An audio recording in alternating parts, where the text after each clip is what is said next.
aksinya gitu, atau jenis-jenisnya, atau yang kayak tadi alur ceritanya, wah lucu ya.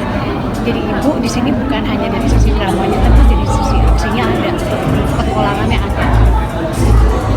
Susah nggak untuk aksi yang sebagai seorang ibu? Ada kesulitan banyak, tapi kita udah bicarakan sebelumnya. Jadi yang aku suka adalah ini tidak Mas Jo dengan tim dari RTVM Bineka 2 di set ini nggak hanya mengandalkan kami para pemainnya, tapi juga teknik tersendiri, punya strategi tersendiri untuk bikin itu jadi keseluruhan gitu. Jadi buat aku penting kita punya ketergantungan satu sama lain, jadi satu teamwork yang solid ketimbang kita hanya mengandalkan kemampuan diri sendiri gitu. Jadi makanya nggak heran ketika dapat laporan dari Stuttgart beberapa kali screening, ceritanya tuh semua tuh sampai gemes gregetan nontonnya gitu, karena emang alurnya dibikin seseru itu. Padahal secara aku pemain, bukan aku lah yang dapat porsi tersulit, Denira tuh banyak banget gitu. Jadi buat aku ternyata dipikirin sebelumnya dengan strategi tertentu, bikin kerjaan aku di lapangan jadi lebih mudah gitu.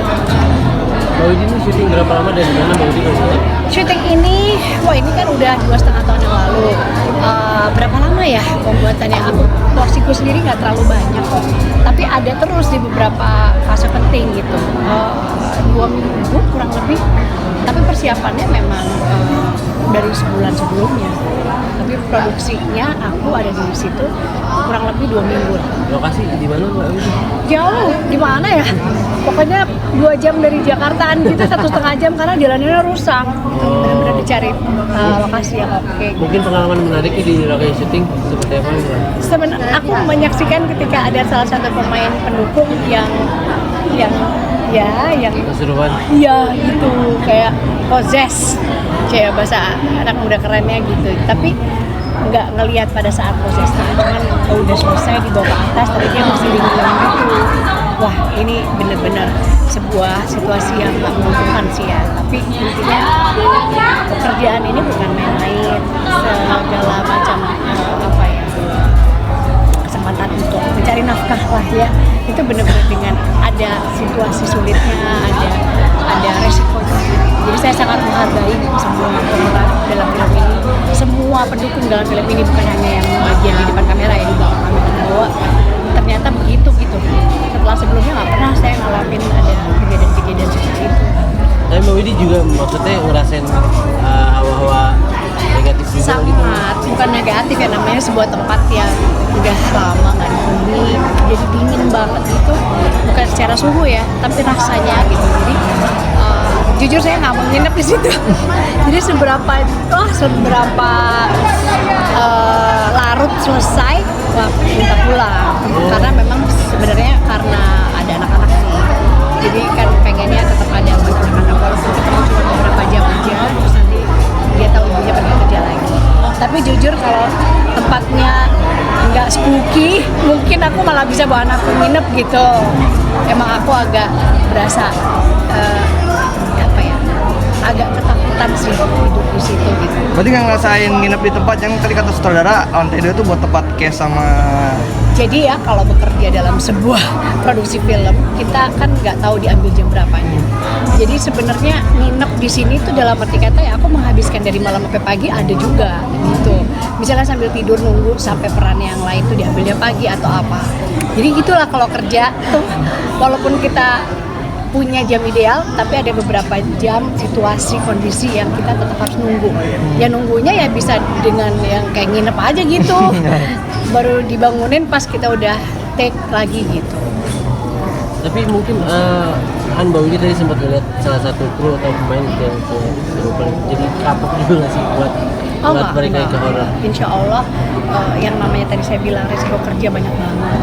Jadi saya saya suka sedih gitu kalau ada orang melihat dunia entertainment sangat glamor, sangat ya yang diomongin enak-enaknya aja. Resikonya besar. Itu baru hal yang kita tidak ngerti gitu ya. Bagaimana hal-hal yang lain, macam jiwa. Ada beberapa produksi yang kita dengar kayaknya sebenarnya gampang ya. Misalnya di jalanan gitu, tiba-tiba kita tahu besok berita ada yang meninggal. Kenapa? Karena mungkin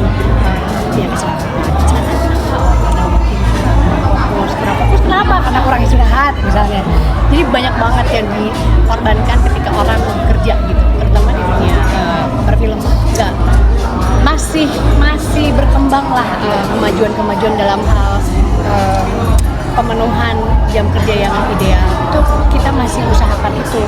Nah jadi termasuk hal-hal yang di luar dari nalar inilah yang aku juga nggak ngerti. Jadi resikonya banyak, resikonya tinggi. Jadi kapok tidak. Kita tahu bahwa itu sebenarnya ada ruang untuk perbaikan dimanapun. Dan mudah-mudahan kita jadi tahu gitu bahwa setiap kesempatan yang diberikan kita pakai dengan sebaik mungkin. Gitu. Saling tanggap, saling responsif, kalau bisa saling dukung. Mbak Widi mungkin sedikit di luar ini kan Mbak Widi satu keluarga aktif gitu di industri perfilman Indonesia gitu. Ini mungkin jadi kayak hal yang seru nggak sih ketika lagi di rumah gitu membahas sebuah project berbeda bareng, atau mungkin kayak saingan juga gitu, seperti apa sih Kak?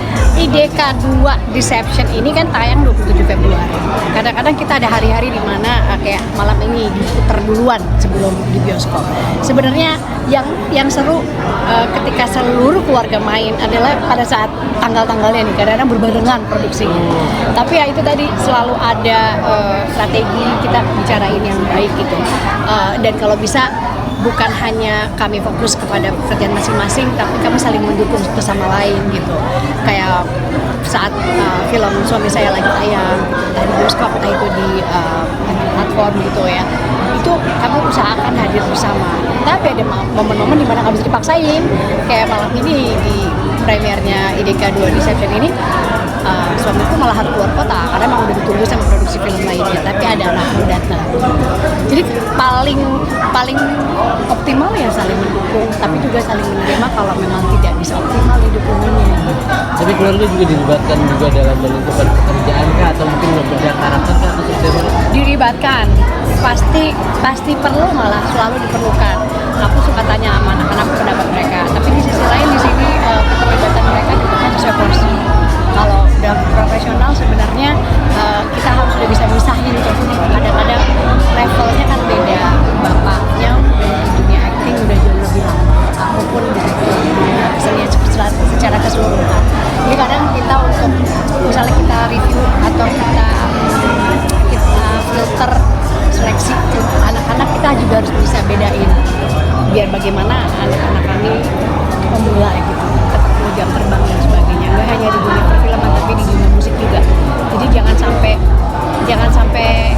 apa ya, jangan sampai punya ego gitu bahwa semua kayak harus yang utama, harus jadi bintang, harus ya, mudah-mudahan sih bukan tipe oportunis lah gitu ya, yang mengejar hanya popularitas, mengejar hanya yang enak-enaknya aja. Saya juga ingin kami semua sampai sekarang, saya pun masih bertumbuh berkembang gitu ya, jadi manusia yang emang bisa selalu punya kualitas baik gitu. Jadi satu persatu pekerjaan yang kami terima, yang kami sepakati untuk melakukan itu benar-benar membuat kami jadi manusia yang lebih baik lah, bukan untuk hanya keuntungan. Berarti Mbak Widi sendiri agak kebatasin kan dalam setahun mungkin cuma berapa film, berapa project acting? Tentu saja, kalau anak-anak saya kan memang karena jadwal sekolah dan karena memang saya kepengen mereka ada jam-jam mainnya gitu, bergaulnya sama teman-teman. Kalau saya, karena saya orang tua, saya masih punya mereka, saya pengen punya waktu bersama sama mereka.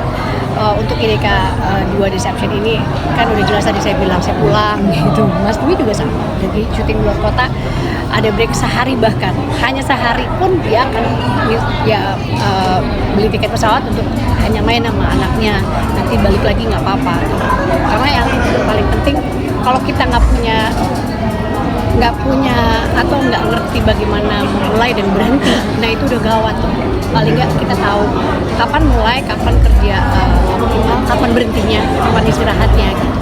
Ya mudah-mudahan sih bisa kayak gitu terus ya. Tapi kalau anak-anak biasanya ada keinginan pengen acting terus, pengen berkarya terus, itu gimana buat ngontrol mereka? Enggak kok, mereka sesuai aja. Nah makanya apresiasi dari penonton jadi penting. Apresiasi yang tulus, yang murni gitu. Lalu saya bisa kasih tahu bagus kalau mereka pengen punya karya, bagus banget kalau mereka mau mengasah bakat mereka. Entah hasilnya jadi sesuatu hal yang apa ya, yang misalnya jadi box office, misalnya jadi prestasi, mendapat penghargaan, itu mah belakangan ya. Tapi yang intinya adalah mereka dikasih kesempatan, dukungan, dikasih cinta lah gitu. Dalam arti kata keseluruhan itu kan jadi penting, yang cukup. Jadi jangan sampai akhirnya lupa bahwa itu sebenarnya dukungan dan binaan dari mentor-mentornya itu penting, itu tuh dilupakan sama mereka karena mereka merasa begini aja berhasil box office, begini aja viral gitu. Mudah-mudahan sih mereka tahu selamanya sebagai insan seni kita saling membutuhkan satu sama lain. Saya Mbak Widi memberikan batasan adegan juga nggak sih ke anak-anak itu? Sesuai umur aja. Kalau memang ceritanya menuntut seperti itu ya saya bisa justru mendapat kesempatan untuk memberi pengertian ke anak-anak. Di DK2 Deception ini contohnya misalnya ini kan film sebenarnya bukan di umur-umur untuk di bawah 17 tahun ya gitu. Dan buat aku itulah kerennya dunia kreativitas, dunia entertainment, perfilman khususnya. Jadi ada ruang untuk para penulis cerita, para sutradara dan pemain itu untuk bisa punya kebebasan yang menggambarkan sesuatu tanpa batasan. Maksudnya gini, mereka nggak harus bikin satu gaya aja, mereka nggak harus normatif bagaimana aja. Jadi mereka punya kreativitas yang boleh dibilang liar, tapi ada aturannya gitu. Jadi ini yang anak-anak juga perlu ngerti. Gitu. Misalnya apa yang meresahkan orang tua dalam hal ini, hal-hal yang belum boleh sepantasnya mereka tonton, ada hal-hal yang belum mereka tidak harapkan anak-anak ini akan ikuti gitu. Ya susah kalau memang kita nggak bisa kasih pengertian dan nggak ada diskusi itu. Jadi di film IDK 2 Deception ini contohnya mungkin ada hal-hal atau kata-kata atau adegan yang memang gitu nggak belum waktunya ditonton sama anak-anak di bawah umur. Tapi kalau ada kalaupun ada anak-anak yang akhirnya nonton dengan pengawasan orang tuanya malah bagus, jadi ada momen untuk bisa ngobrol gitu.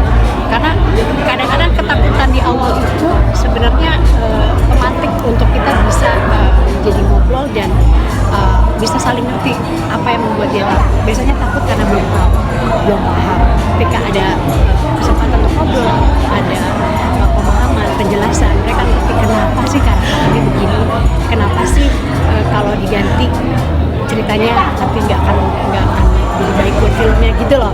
Jadi memang segala sesuatu kalau dalam dunia perfilman itu malah menurut aku jadi sebuah gambaran bahwa dalam kehidupan itu tuh kita tuh sebenarnya perlu menyelami cerita, ngerti dua belah pihak, ngerti cerita dari dua sisi gitu. Dan buat aku itu sebenarnya esensi menjadi orang tua gitu. Kalau punya anak kita jadi harus ngobrol dan nggak memberi larangan semata tanpa alasan gitu. Terima kasih Mbak Widi. Sama-sama.